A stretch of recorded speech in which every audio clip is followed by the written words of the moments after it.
Assalamualaikum warahmatullahi wabarakatuh. Alhamdulillah, kita bersyukur kehadrat Allah Subhanahu wa taala. Malam ni kita dapat menyambung lagi pengajian kita dalam kitab Qanun Jinayah Syar'iyah. InsyaAllah malam ni kita akan habiskan bab yang pertama ni. Kemudian kita akan masuk pada bab yang kedua. Baik, tajuk pada malam ini pelaksanaan hukuman hudud, qisas, diyat dan ta'zir.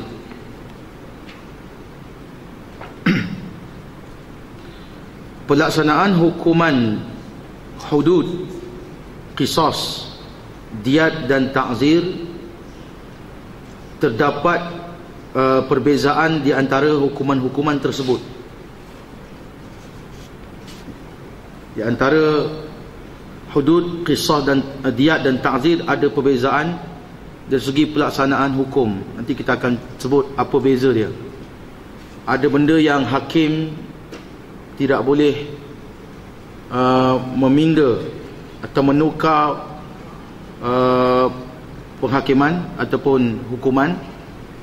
Ada yang hakim boleh. Nanti kita akan sebut yang boleh tu kat mana.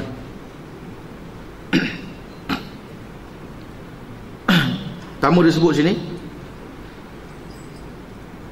kesalahan-kesalahan yang dijatuhkan hukuman hudud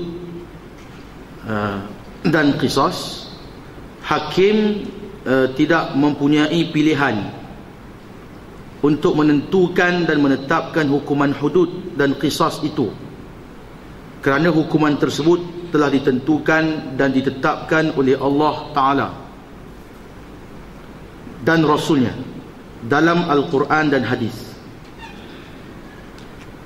Dalam perkara qisas, dalam perkara hudud dan qisas, hakim tidak boleh meletakkan hukum sendiri. Yang boleh nanti kita akan sebut di mana diyat, ta'zir. Ya, diyat tu pun ada perbahasan lagi. Kita akan pergi pada bab kedua, nanti dia akan cerita lebih detail, lebih terperinci, ya. Baik. Itu pertama. Kedua, seorang yang telah disabitkan kesalahan dalam mahkamah melakukan jenayah syar'iyah yang wajib dijatuhkan hukuman hudud atau qisas, hakim hendaklah menjatuhkan hukumannya hanya mengikut apa yang telah ditentukan dan ditetapkan oleh Allah dan Rasulnya, yang disebutkan dalam Al-Quran dan Hadis, tanpa pindaan. Kena jelas tuan-tuan. Maknanya hakim mensabitkan kesalahan itu di mahkamah. Dia mesti di mahkamah. Tidak boleh sebarang pengadilan dibuat di luar mahkamah. Ya, yang mengatakan sabit dalam mahkamah bila cukup syarat-syarat dan bukti dia. Ya, bila cukup syarat-syarat dan bukti. Baik, dia kata misalannya, pertama, seorang yang dituduh mencuri dan telah dihadapkan ke mahkamah. Nampak? Hukuman tak boleh dibuat melainkan setelah orang tu dibicarakan. Dibicarakan di mahkamah. Dia dibuktikan bersalah di mahkamah. Hukuman akan dijalankan selepas dia didapati bersalah. Al-aslu bara'atu zimmah. Sebelum daripada itu, seseorang yang dituduh dengan apa-apa kesalahan, dia boleh berlepas diri daripada kesalahan itu. Mana dia boleh menafikan dan tak ada orang boleh hukum. Hari ini kita tangkap orang mencuri, disyaki mencuri, ya, terus pukul, kan? Dapat tangkap pencuri kat rumah saya, satu orang Indonesia tu lembek dia kena pukul. Belum confirm begitu.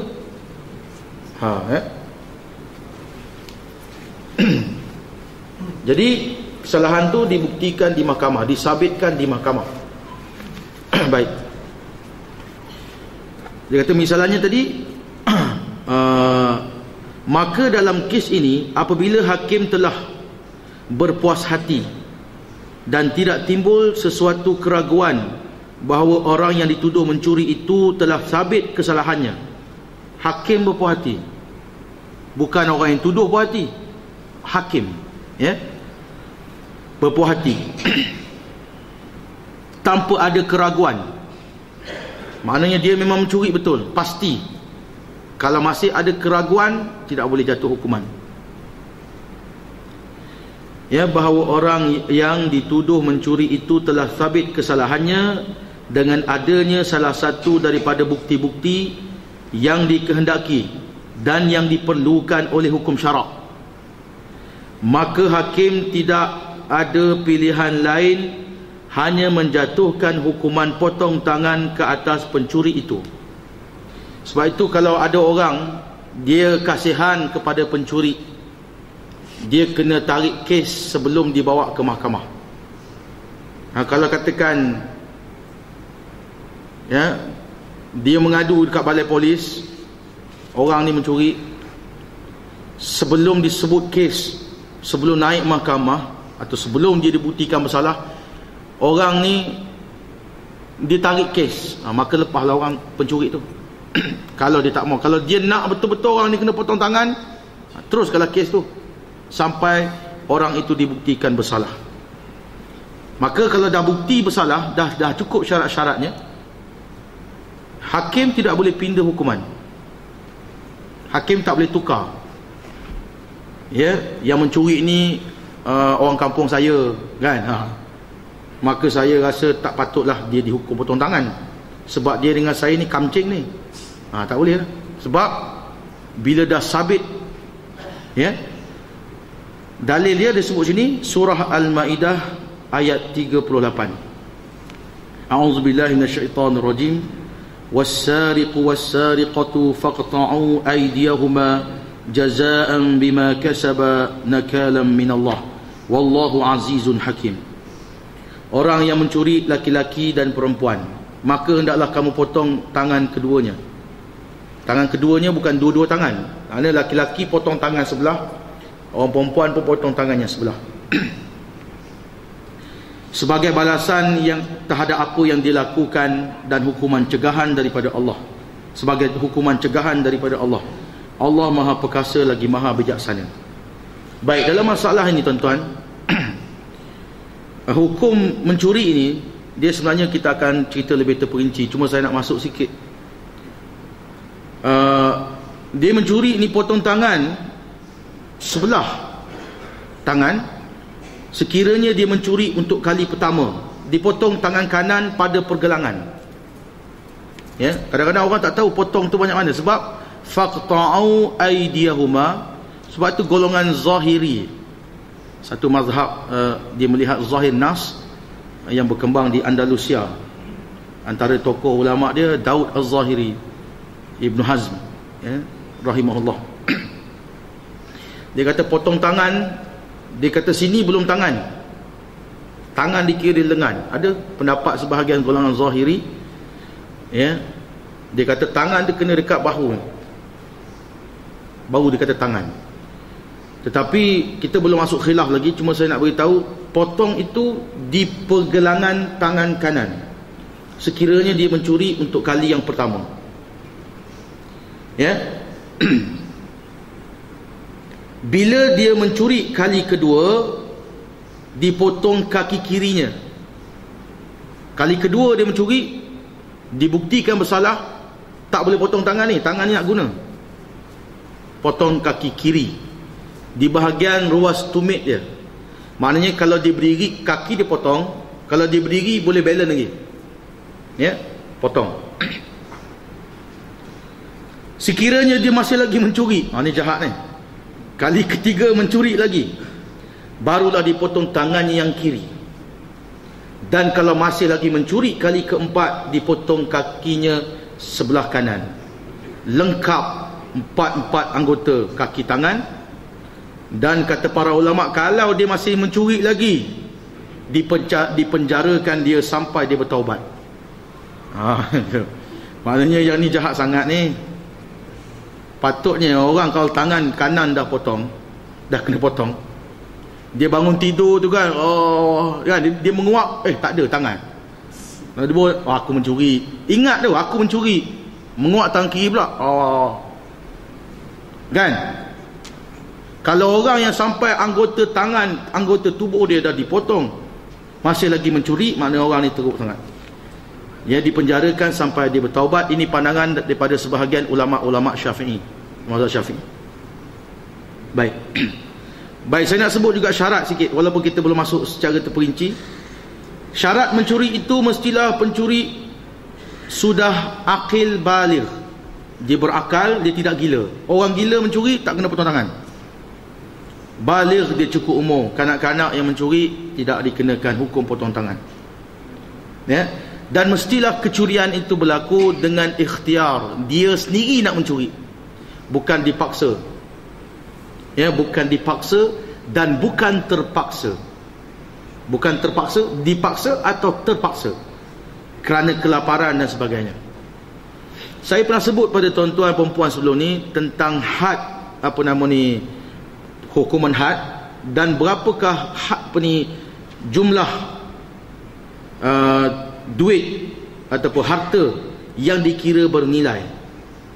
Sebelum ni saya tak sebut secara spesifik, cuma ada dalil daripada hadis Imam Al-Bukhari dan Muslim. Ya, ada beberapa riwayat yang mengatakan bahawa hukum potong tangan ini sekiranya dia mencuri sekurang-kurang nilai suku dinar.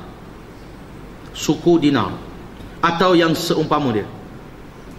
1 dinar adalah emas yang seberat, kalau ikut timbangan kita hari ni, 4.25 gram.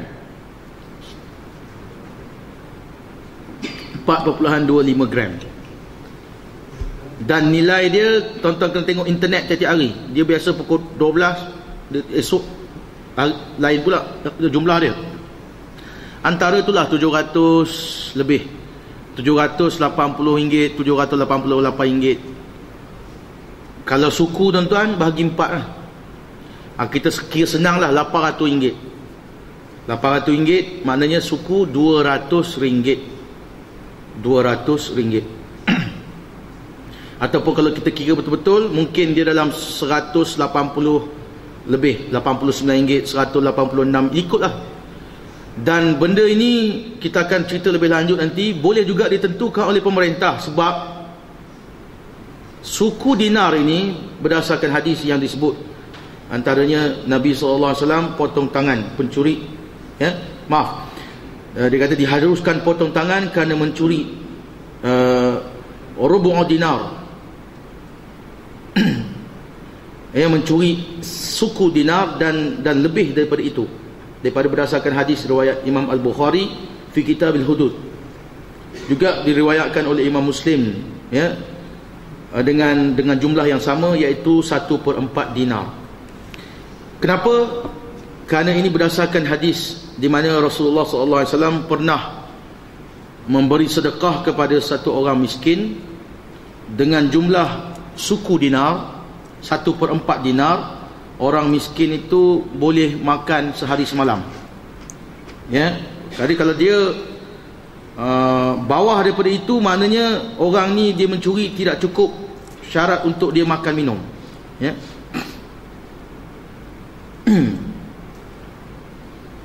Baik.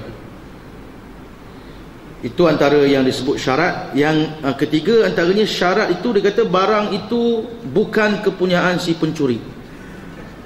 Ya, dan tidak ada jalan menyatakan bahawa ia berhak ke atas barang-barang itu sekiranya barang itu bukan milik dia. Kalau dia mencuri harta tu dia punya. Kita kena ingat tuan-tuan yang saya sebut sebelum ni, dalam Islam yang dikatakan mencuri itu ialah mengambil harta secara diam-diam, secara sembunyi. Ya, harta yang boleh pindah daripada tempat simpanannya. Yang kita cerita dulu, ambil barang secara diam-diam di tempat simpanan. Kalau barang tu barang dia bagi pinjam, orang tu tak pulang-pulang, minta jumpa cakap banyak kali dah, tak pulang-pulang. Akhirnya dia masuk rumah orang tu, dia ambil. Apa hukumnya? Hak tu dia tak kena. Kesalahan dia mungkin menceroboh masuk rumah orang, tapi tak boleh dikenakan had potong tangan. Satu barang dia, ya. Jadi barang bukan kepunyaan dia, dia diambil secara diam-diam.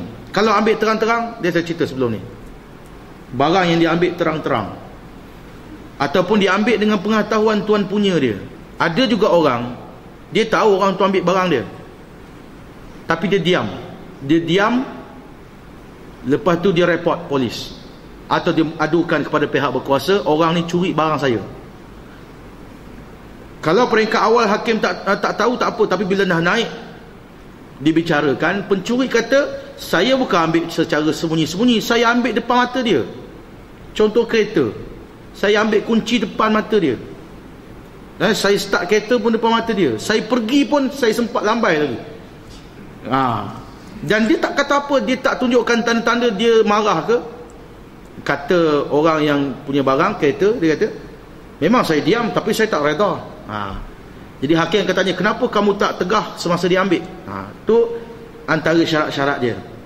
Mesti ambil secara sembunyi, tanpa pengetahuan kita, ya, dan diambil daripada tempat simpanan, bukan didedah ataupun terdedah kepada siapa-siapa pun boleh mengambilnya. Letak barang di ruang tamu, orang datang rumah kita ambil. Itu kalau barang simpanan.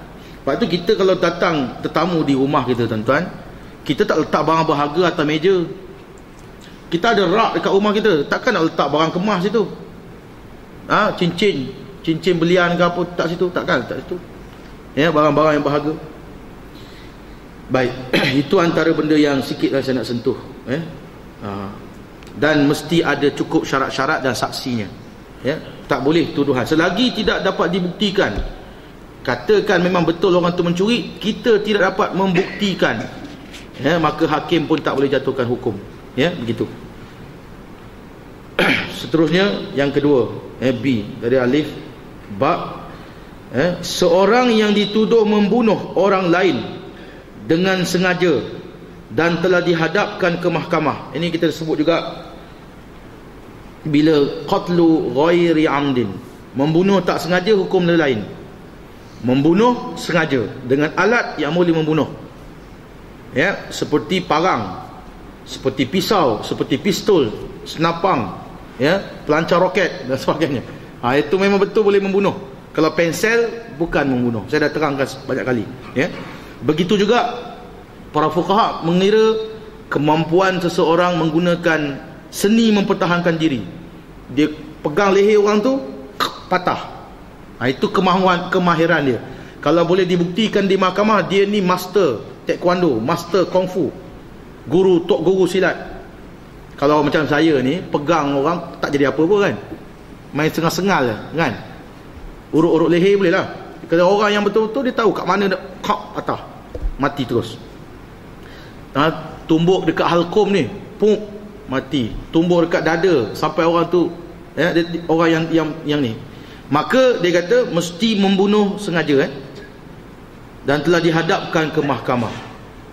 Apabila hakim telah berpuas hati dan tidak ada sebarang keraguan yang timbul di pihak hakim bahawa orang yang dituduh itu telah sabit kesalahannya membunuh orang lain dengan sengaja dengan iqrar, ya, iaitu pengakuan si pembunuh, sama ada dia dibuktikan dengan saksi semua cukup, dia tak mengaku saya tak bunuh, saya tak sengaja, tapi orang yang ada di tempat kejadian kata dia sengaja, saya nampak dia halakan pistol itu, kemudian dia kata, ya, dia kata selamat tinggal, bang. Takkan tak sengaja, dia dah kata selamat tinggal, bang, mati.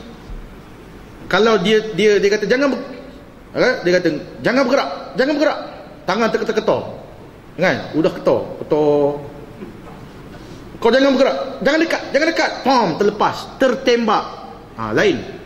Dia kata tak sengaja, tapi saksi kata dia sengaja. Tuan hakim, saya nampak muka dia, ya, cakap dia, memang menunjukkan dia sengaja. Hakim apabila sabit dia membunuh dengan sengaja ataupun dengan iqrar, pembunuh tu mengaku sendiri, ya, dia mengaku sendiri, memang saya membunuh dia, ya, dan saya sedia terima apapun hukuman, ya, atau dengan adanya dua orang saksi lelaki yang adil. Kita sebut tadi, sama ada dia mengaku atau ada saksi, ya, dua orang saksi lelaki yang adil, hakim hendaklah menjatuhkan hukuman bunuh, ya, hukuman bunuh mati ke atas si pembunuh itu sebagai hukuman qisas, iaitu iaitu nyawa dibalas dengan nyawa. Ini berdasarkan firman Allah Subhanahu wa taala dalam surah Al-Baqarah ayat 178. A'udzubillahi minasyaitonir rajim. Ya ayyuhalladzina amanu kutiba 'alaikumul qisasu fil qatla al-hurru bil hurr wal 'abdu bil 'abd wal untha bil untha faman ufiya lahu min akhihi syai'un fattiba'un bil ma'ruf. Ni ayat yang juga kita dah baca sebelum ni. Wahai orang-orang yang beriman, diwajibkan ke atas kamu hukuman qisas dalam kes pembunuhan ataupun pada pada mangsa yang dibunuh, ya, pada kesalahan bunuh. Orang yang merdeka dibalas bunuh bagi orang yang merdeka, ya. Orang yang hamba, seorang hamba dibalas dengan hamba, perempuan dengan perempuan. Jadi itu hukum bagi kesalahan qisas, ya, kesalahan membunuh, maaf. Secara terperincinya kita akan baca dalam bab yang akan datang. Seorang yang seterusnya, seorang yang dituduh dan didakwa melakukan perzinaan dan telah dihadapkan ke mahkamah. Ni kes zina pula. Tadi mencuri, bunuh, zina. Bila dibawa ke mahkamah, dihadapkan ke mahkamah, didakwa, maka dalam kes ini apabila hakim telah berpuas hati, sama, apabila hakim telah berpuas hati dan tidak timbul sesuatu keraguan bahawa orang yang dituduh dan yang didakwa itu telah sabit kesalahan berzina dengan disaksikan oleh 4 orang saksi lelaki. Dalam kes zina tidak boleh pakai saksi perempuan. Saya dah sebut sebelum ni juga. Kalau dalam saksi pinjaman hutang memang boleh, ya, menjadi saksi itu 2 orang laki-laki. Kalau tak ada 2 orang laki-laki, seorang lelaki dan 2 perempuan. 2 orang perempuan menggantikan seorang lelaki. Disebut dalam surah Al-Baqarah, ada hukumnya. Dalam kesalahan zina tak boleh, perempuan tak boleh. Perempuan tidak boleh menggantikan saksi lelaki. Baik. Dan saksi itu mestilah saksi lelaki yang adil, ya, yang adil ni kita dah cerita juga, orang yang tidak meneruskan dosa-dosa besar dan tidak berterusan melakukan dosa-dosa kecil. Atau dengan ikrar. Ikrar makna pengakuan, ya, pengakuan daripada orang yang melakukan penzinaan itu sendiri, dia mengaku. Atau didapati qarinah, ya, yang menunjukkan berlakunya penzinaan itu. Qarinah, pada zaman sahabat pernah berlaku satu orang perempuan bujang, tidak ada siapa-siapa pun yang menjadi saksi dia berzina, dia pun tak mengaku, tetapi ada qarinah. Dia ada dalam, tengok dalam kitab apa tu Al-Fiqhul Islami wa Adillatuhu, ada Dr. Wahab Zuhali bawa riwayat, ya, dinakalkan riwayat pada zaman sahabat, satu orang perempuan, dia tak mengaku dia berzina, tak ada juga 4 saksi yang menuduh, tetapi qarinahnya ialah dia perempuan bujang tetapi dia mengandung. Maka mengandung itu mengandung itu hamil, hamil anak, maka dia didapati bersalah dalam hukuman dalam kesalahan berzina, lalu disebat sebab dia belum kahwin. Kalau boleh dibuktikan bahawa dia itu diperkosa ataupun ada cara-cara lain yang menyebabkan berlaku mengandung itu, maka tidak boleh dihukum. Jadi qarinah, ya, saksi, pengakuan saksi, 4 orang saksi laki-laki, atau pengakuan atau qarinah, ya, yang menunjukkan dia melakukan zina, maka hakim hendaklah menjatuhkan hukuman sebat sebanyak 100 kali dan buang negeri selama setahun, atau disebat 100 kali sebat, ya, ataupun rejam bagi yang kahwin.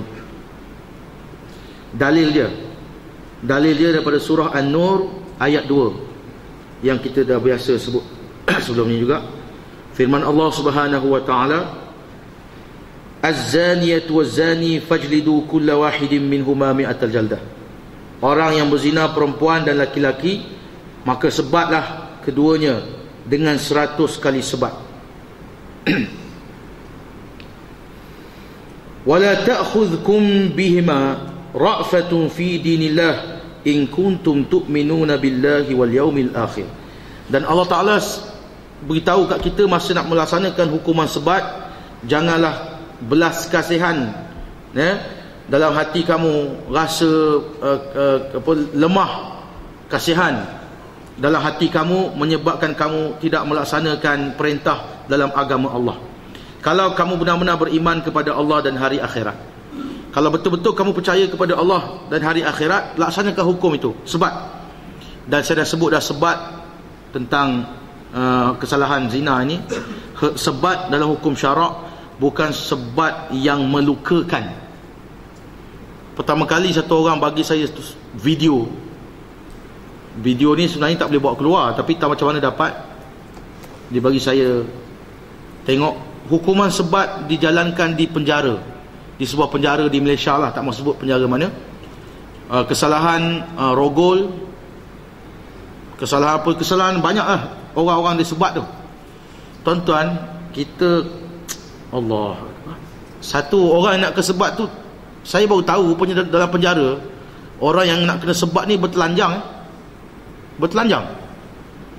diikat, lepas tu dia ada satu kulit tu dia tutup kat punggung dia, kulit tu berlubang, berlubang macam lubang tisu ni lah, berlubang gitu, nampaklah punggung dia, tengok aurat, aku pun tengok aurat punggung orang, ya, gitu, dia ikat dan dia sebat. Tuan-tuan, rotan dia tunjuk rotan di atas meja, rotan tu dia terpecah hujung dia, koyak. Jadi bila dia, bayangkan tuan, bila kena kulit, dia pergi, dia kepit, pop, dia tarik sekali, tuan-tuan, tercabut kulit dia, ya. Orang yang kena sebat tu, Allahu Akbar, macam tu. Tak tahulah kesalahan apa yang dia buat, tapi kita tengok pun Allah. Kemudian dia sebat kali kedua, tercabut lagi kulit. Dan kalau kena tempat yang sama, tuan-tuan, Allah, mengalir darah, sian tengok. Yalah, dia punya kesalahan tu, kita pun tak tahu kesalahan apa dia buat, mungkin merogol ke apa ke. Tetapi dalam Islam, sebat bukan macam tu. Sebat yang tidak melukakan, dan tak boleh tempat yang sama. Tempat dia bukan di punggung, sebab punggung ni orang duduk, tuan-tuan.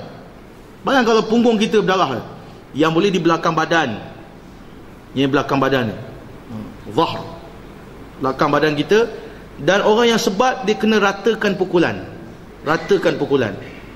seperti pukulan kita mendidik, bukan pukulan, ya, lepas geram, bukan lepas geram kan, jahat kau, pam, rasakan, pum, kan.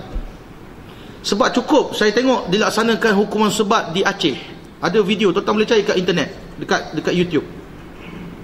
Orang yang kena sebat tu disebat seperti kita sebat budak-budak buat jahat, buat nakal.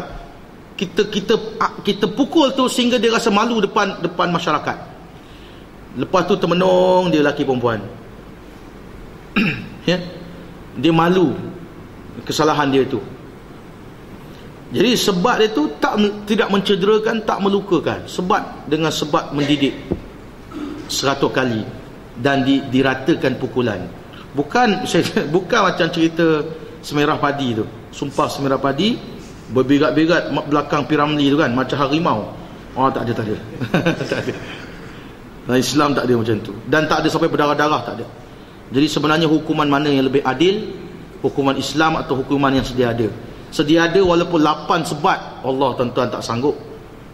Tapi kalau hukuman Islam 100 kali sebat, sebatnya tangan kita tak boleh angkat lebih daripada ketiak. Dia kena angkat rata. Macam ni tak apa. Pum. Pum. 2, 3, 4, 5, 6, macam tu. Dia bukan tarik. Saya tengok sebat tu, tuan-tuan. Kalau nak buat gaya nak kena berdiri pula kan, kamera kan lari dia punya. Tak payah. Dia dia angkat tuan-tuan, dia pusing sampai habis. Macam golf. Saya simpan video tu dalam laptop saya. Lepas tu saya format komputer, tak tahu video tu dah hilang. Tapi ada kawan-kawan saya lain dia copy. Zaman masa saya belajar dulu lah. Orang ni ambil, masuk komputer masing-masing. Jadi kalau begitulah gaya hukumannya tuan-tuan, Allah.